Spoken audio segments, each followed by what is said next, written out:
We're having a crazy cold winter here in Michigan in 2014. Temperatures are averaging about 15 degrees below normal. A year ago, they were about 30 degrees above normal.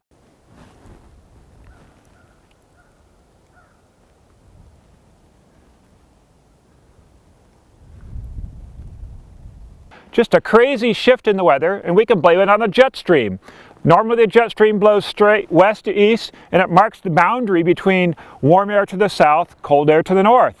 But every now and then you get what's called a very negative phase of the Arctic Oscillation, which means the jet stream slows down and it does these large meandering loops. And when it does one of those big loops and allows cold air to spill southwards out of Canada, we get one of these incredibly cold winters here in Michigan. We are looking at December and right up until just a few days ago. And here's the pocket of colder air, same projection, northern hemisphere, the pocket of colder air in North America and reaching down into the U.S. But on the converse side, you get compensating ridges of high pressure bulging up on either side, and over California and Alaska, they're having record warm weather. At the same time, Washington State, some of the warmest January highs ever recorded, well up into the 50s and 60s.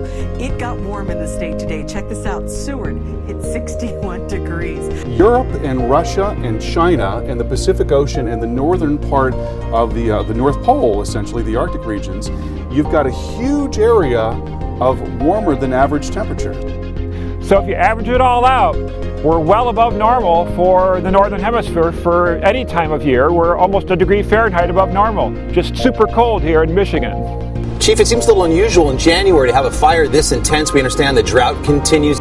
This is the third year of an ongoing drought in Southern California, and we've kept records as it relates to rainfall for over 100 years, and this is the driest year on record.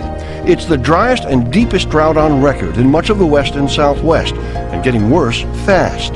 In just the past week, one estimate of extreme drought for California more than doubled, from 27 to nearly 63% of the entire state. Basically the same pattern, jet stream up to the north, and then this big ridge of high pressure has built in. The jet stream is so far to the north, taking the storms up and over that ridge, so that's why we're not getting the much needed rain and snow that we so desperately need in California. I was shocked when I saw the difference in snow cover from last year at this time. It's 20% of what it should be.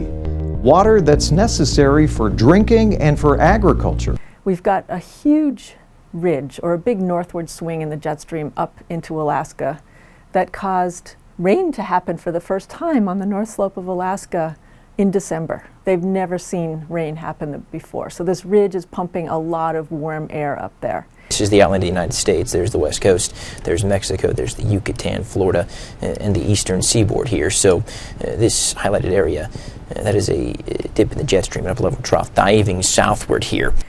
And then the jet stream dips down on the other side of the ridge, on the east side, over California from the northwest, bringing no rain. This is contributing to California's very, very dry year that they've been having.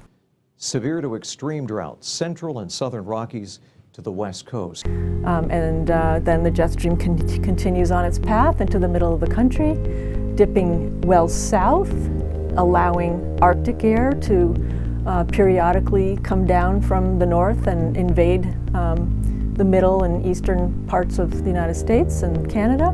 Things are freezing on my body that I didn't even know were possible to freeze.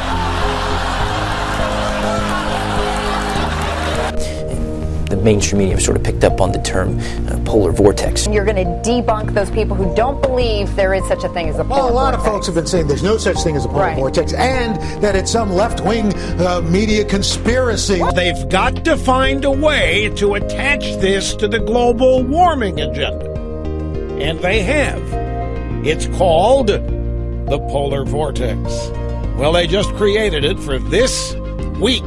This is from my textbook from college, the Glossary of Meteorology from the American Meteorological Society, copyright 1959, okay? And here we go. Take a look right here, okay? Polar vortex, there it is.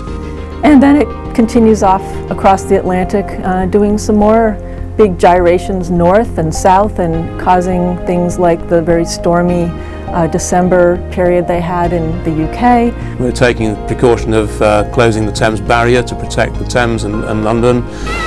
The relentless battering of Britain's western coasts continued overnight. Further up the Welsh coast, Aberystwyth seemed to be hit by an explosion of water as waves not just breached the seawall, but demolished it. But can we say this is connected to climate change? No.